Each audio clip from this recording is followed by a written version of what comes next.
Cheikh Abdou Wahab Ndiaye, agrégé des facultés de droit, enseignant à l'Université Cheikh Anta Diop de Dakar. Notre nouvelle publication, Droit du financement, se veut une proposition de réponse à une difficulté réelle qui affecte bon nombre de pays africains, le financement des entreprises. Nous avons la conviction que le développement économique reste tributaire du développement des entreprises. Or, des études scientifiques ont pu montrer à plusieurs reprises que le financement constitue l'un des obstacles majeurs pour le développement des entreprises dans la sous-région. C'est ce qui a alors motivé cet ouvrage sur le droit du financement. C'est un panorama, une présentation de différentes techniques de financement avec leurs spécificités, mais aussi leurs avantages.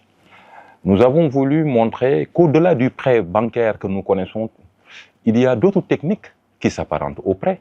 C'est le cas de la tontine, c'est le cas de la location mobilière qui a fait ses preuves dans beaucoup de pays développés aujourd'hui.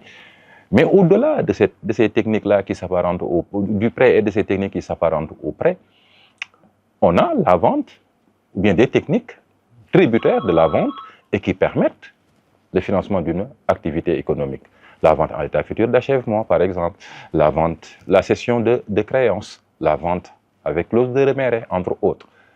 Le droit des sociétés aussi, parce que la société commerciale, ne serait-ce sa constitution, est une technique de financement, mais elle aussi, la société, comporte des mécanismes qui permettent, dans le long terme, le financement du développement de l'activité économique. La finance islamique est en vogue.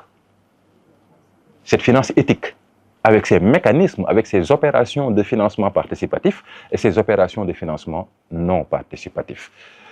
Le Sénégal a eu aussi à adopter en 2017 le récépissé d'entrepôt que nous pensons pouvoir être un tremplin pour le financement des activités agricoles.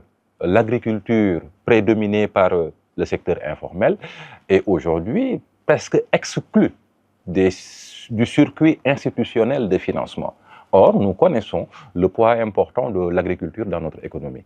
Entre autres, donc, techniques que nous avons eu à développer dans le cadre de cet ouvrage, avec chaque technique, la présentation de ses avantages, la présentation des possibilités que la technique offre.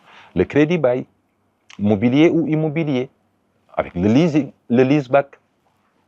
Et l'occasion nous a aussi été donnée de constater qu'il y en a de ces techniques qui ont existé en Afrique et qu'aujourd'hui, c'est simplement la dénomination qui a changé. C'est le cas, par exemple, du crowdfunding, où on a trouvé des traces au Sénégal dans les années 30. On ne faisait pas l'opération de la même manière parce que l'Internet n'était pas encore développé, mais les principes de base du crowdfunding, on les retrouve dans le Sénégal des années 30. La tontine, que beaucoup pensent relever d'un no man's land juridique. C'est une association tontinière, connue par le droit sénégalais, organisée par le droit sénégalais, pas de manière directe, mais de manière indirecte. Entre autres techniques qui nous ont alors intéressés dans le cadre de cet ouvrage, qui, comme nous l'avons dit tantôt, se veut une proposition de solution parce que nous avons la conviction qu'il n'y a pas une technique de financement parfaite. Il y a des techniques de financement dont l'avantage dépend du besoin spécifique de la personne. Nous vous invitons alors à lire l'ouvrage et à y trouver des pistes de réponse qui, nous espérons, pourront vous servir. Nous vous remercions de votre aimable attention.